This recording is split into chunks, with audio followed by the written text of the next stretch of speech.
الحمد للہ رب العالمین والصلاة والسلام علی سید المرسلین اما بعد فاعوذ باللہ من الشیطان الرجیم بسم اللہ الرحمن الرحیم بسم اللہ الرحمن الرحیم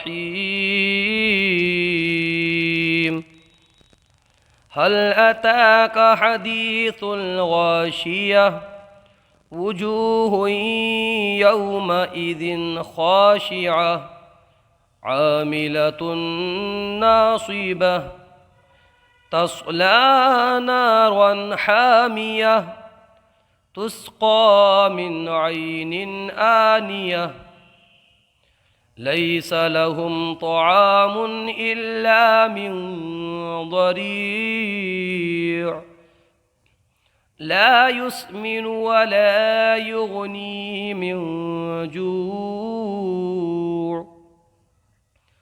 وجوه يومئذ ناعمة لسعيها راضية في جنة عالية لا تسمع فيها لاغية فيها عين جارية فيها سرر مرفوعة وأكواب موضوعة ونمارق مصفوفة وزرابي مبثوثة أفلا ينظرون إلى الإبل كيف خلقت وإلى السماء كيف رفعت وإلى الجبال كيف نصبت وإلى الأرض كيف سطحت فذكر إنما أنت مذكر لست عليهم بمسيطر إلا من تولى وكفر فيعذبه الله العذاب الأكبر إن إلينا إيابهم ثم إن علينا حسابهم۔ آئیے اب ہم اجرا قواعد کر لیتے ہیں تاکہ ہمیں کچھ قواعد معلوم ہو جائیں۔ یہاں پر تا پر کھڑا زبر ہے، اس لیے اس کو ایک الف کھینچ کر کے پڑھیں گے۔ یہاں پر یا مدہ ہے، یا ساکن سے پہلے حرف پر زیر ہے اور حروف مدہ کو ایک الف کے برابر کھینچ کر پڑھا جاتا ہے۔ یہاں پر الف مدہ ہے، الف سے پہلے حرف پر زبر ہے، ایک الف کھینچ کر کے پڑھیں گے۔ حالت وقف میں گول تا پر اگر وقف کریں تو اس کو ہا ساکینہ سے بدل دیں، چاہیں اس پر کچھ بھی حرکت ہو۔ تو آئیے قواعد کی روشنی میں ایک مرتبہ پھر اس کی ہم تلاوت کرتے ہیں۔ هل أتاك حديث الغاشية هل أتاك حديث الغاشية غاشية۔ یہاں پر واو مدہ کا قاعدہ ہوگا اور ہا پر دو زبر دو پیش کی جو تنوین ہے اس میں ادغام کا قاعدہ ہوگا، اس لیے کہ تنوین کے بعد یرملون کا یا آیا ہے۔ یہاں پر واو میں لین کا قاعدہ ہوگا، حروف لین کو بغیر کھینچے بغیر جھٹکا دیے نرمی سے معروف پڑھا جاتا ہے۔ یہاں پر زال کے نیچے جو دو زیر کی تنوین ہے اس میں اظہار کا قاعدہ ہوگا، اس لیے کہ تنوین کے بعد حروف حلقی میں سے خا آیا ہے۔ خا کو پر پڑھیں گے اس لیے کہ خا حروف مستعلیہ میں سے ہے۔ حالت وقف میں گولتا کو ہا ساکینہ سے بدل دیں گے۔ وجوہ یومئذ خاشعہ وجوہ یومئذ خاشعہ۔ یہاں پر ایک الف مدہ ہوگا، ایک الف کھینچ کے پڑھیں گے۔ تا کے اوپر جو دو پیش کی تنوین ہے اس میں ادغام کا قاعدہ ہوگا، یرملون کا نون آیا ہے۔ یہاں پر نون کے بعد جو الف ہے اس میں مدہ ہوگا، سواد کو پر پڑھیں گے اس لیے کہ سواد مستعلیہ میں سے ہے، تا کو ہا ساکینہ سے بدل دیں گے حالت وقف میں۔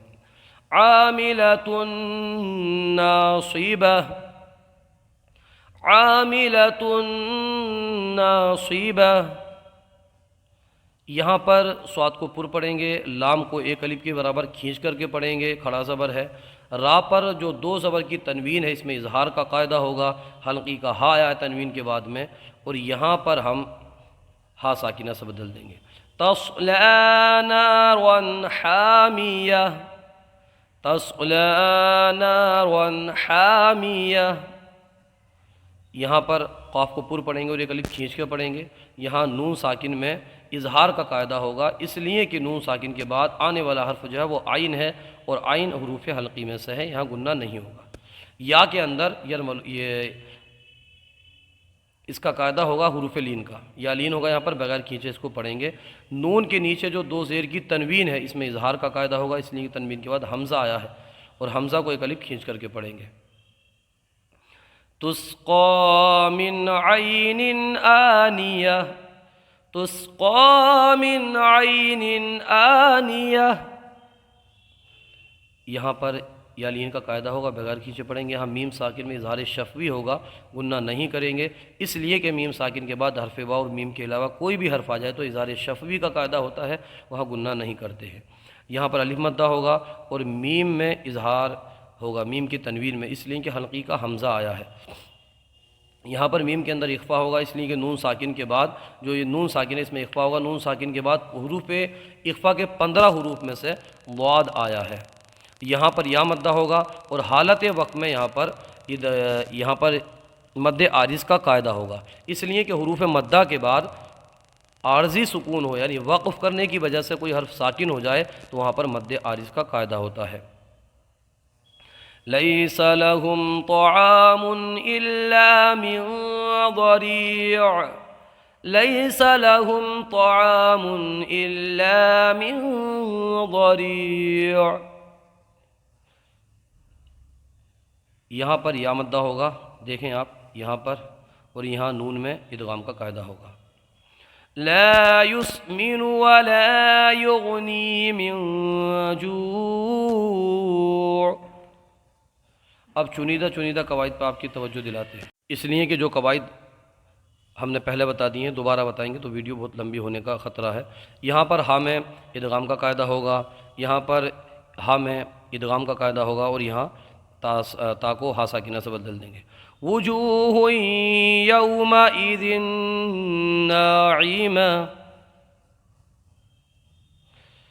الف مدہ الف مدہ۔